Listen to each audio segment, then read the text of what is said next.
Hey y'all, welcome and welcome back to my channel. It's me, Kia Simone, and welcome to episode 3 of the Poetry Podcast. Now, I don't think Brown Liquor is going to be an active participant in today's episode, and this actually might be a double header. Y'all might get these 2 videos in the same day, simply because this video is sponsored by the bullshit I saw on TikTok, so I had to come down here and get it off my chest, and it made me think of a poem that I wrote, like the here it go. Now, I don't know how long this episode is going to be. This might be a very quick video, but I saw this bullshit and I about lost it. I had to come down here and talk to y'all. Did y'all see down to the TikTok? Now, I don't know, it might be on the other sites, but TikTok got me in a chokehold. But did y'all see down to the TikTok? A young lady, I believe her name is Lasia.com on TikTok, posted screenshots that her father, who is absent from her life, who did not raise her, reached out to her in her DMs and sent her a message that said, "Damn, you bad, you single?" The girl responded and said, "Hey, you do know that this is Talasia, your daughter?" This motherfucker responded and said, "Oh, you look so different. Send me some pics." What in the OnlyFans here? What, Nick, what? First of all, how do you neglect and abandon your child? Just do not raise them, are not a part of their life, and the only way you find your way back to them is finding your way to their DMs to shoot your damn shot. You need your ass whooped. Then this motherfucker claims to have not recognized and realized that this was his daughter. He claims, "Oh, you look so different. I didn't know it was you." You's a motherfucking lie, and can't nobody make me believe nothing different. First of all, that child probably looked just like him, because one thing about a deadbeat daddy is they will abandon a child that they cannot deny. Them churn be looking just like they spit their asses out, and you just ain't gonna take care of them. So I don't buy the bullshit about, "I didn't know that was my daughter. I didn't know it was you. You look so different.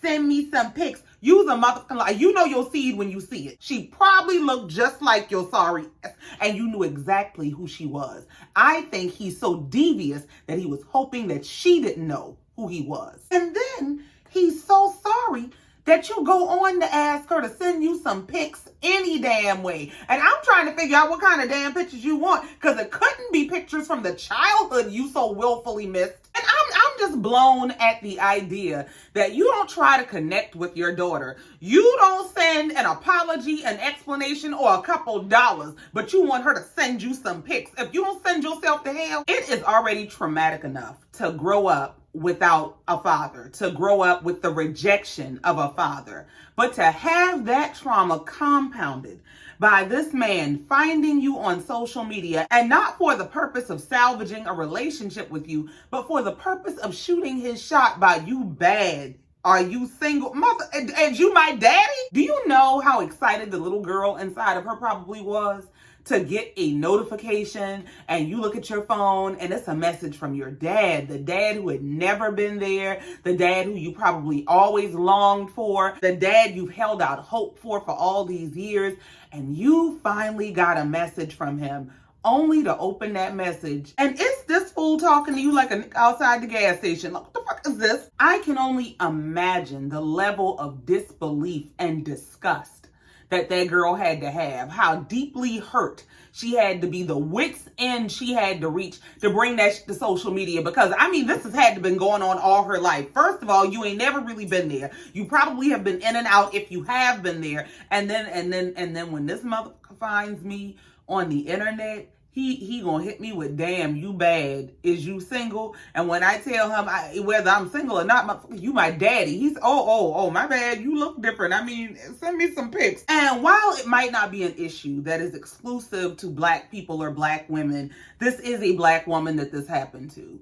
And it brought me to the whole thought of how much Black women go through that we may not even really get to discuss, that we're just carrying in our heart and on our back, and having to keep it together for the world and look strong and look like you don't have no damn feelings and look like you got it all together, and you better not fall apart even though your daddy on the internet trying to holler at you. It just made me think about how much we're sometimes up against that nobody even knows about. And compound that with us not having permission to have feelings or mental health issues and disorders, and you just got to carry the shit and try to keep it together. And then when you can't, when the shit gets to be too much, when you finally do have any sort of an outburst or a lash out or a breakdown or a cry out, somehow you become an angry Black woman, or you become difficult or aggressive, or every possible negative trigger word of a dog whistle you can find. And it's exhausting. And so, of course, in my thinking about that and my attempting to not have a complete rant and lose my whole mind on this internet, I went to my safe place, my poetry. And for me, that's often what my poetry has been. It's been a place for me to express what I didn't have a place to express, or what I didn't really know how to express, or didn't feel safe expressing.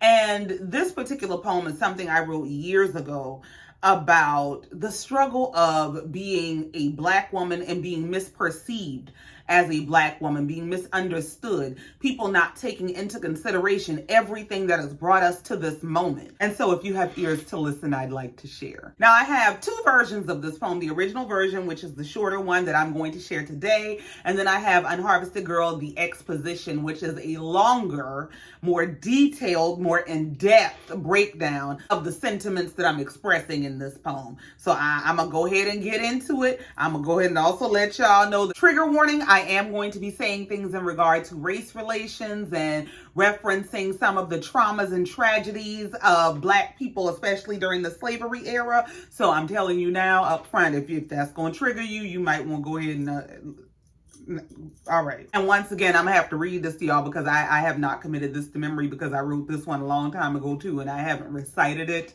publicly in a long time. And so I'm gonna read it to y'all, and I shouldn't have to repeat my other disclaimer. Y'all know I'm sensitive about my don't. Hey. Now, before I share the poem, I want to share that this is a poem from my book, and in my book, each poem has like an anecdotal introduction that kind of gives you an introduction to the feeling or the theme or the purpose of the poem.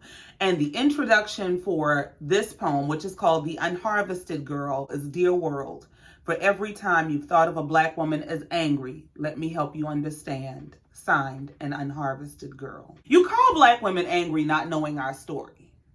Maybe we are angry, but we have our reasons. You could never understand our experience of treason. We are rejected by the world, subjected to degradation from the time we're just a girl, abandoned by our fathers and husbands. We didn't choose this, but we were worse cursed when our ancestors were taken from their drums and they stole our music. They raped our mothers, now our blood is diluted. They killed our fathers to break down our unit, and now we're struggling through it. Today, some plant seeds but never look at the trees. But hell, that's what's been embedded over centuries. I wonder if the modern man knows his forefathers fought the evils that separated him from the family he created. It was never an option that he pondered or debated. She and his seed were never by his choice forsaken. But how do you explain that to the fruit of his seed? All they know is that they were sown and never reaped. They didn't know that their father was dragged into separation, that he had to be beaten into deprivation of not reaping the harvest of the seeds he had sown. He was shackled into leaving them alone. But they didn't know that. So they morphed Massa's master plan into the choice they make as a free man to leave their seeds and crown jewel vulnerable to the world. So the angry Black woman is just an unharvested girl. That's The Unharvested Girl. Thank you so very much for listening. And maybe one day, maybe on a different episode, I was going to do it in this one, but y'all know I get very, I don't know, after I share a piece, I'm like, oh God, I want to go.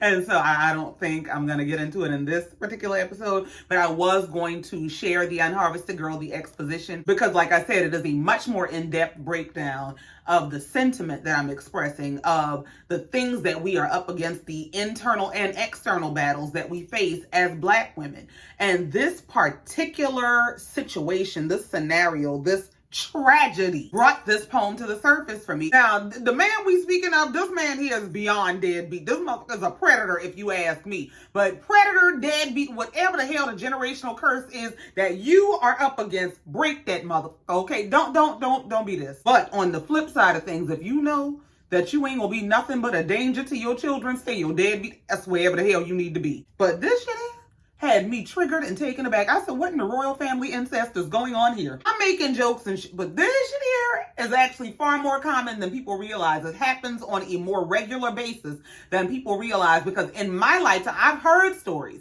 of people who were going to meet their father for the first time as an adult, and the father look at them like a woman on the street and is trying to come on to them, is propositioning them, knowing that this is their daughter. So this kind of stuff happens, and it's beyond tragic and trifling. This bullshit supersedes my vocabulary. I don't have a word for it, but I did have a poem for it, so I decided to come down here and share that with y'all. Thank you so very much for listening. But yeah, that's all I came down here to talk to y'all about. I ain't really been watching nothing on the TV. I know I'm supposed to be looking for a show. I'm trying. But TikTok, just what the hell? What I'm gonna watch on TV that's gonna beat the bullshit I be seeing on TikTok? Child, I done found a whole group of creators that be fighting amongst themselves and all kinds of shit. I mean, there be some shit going on that damn TikTok. But I am trying to do better. I'm trying to post more videos.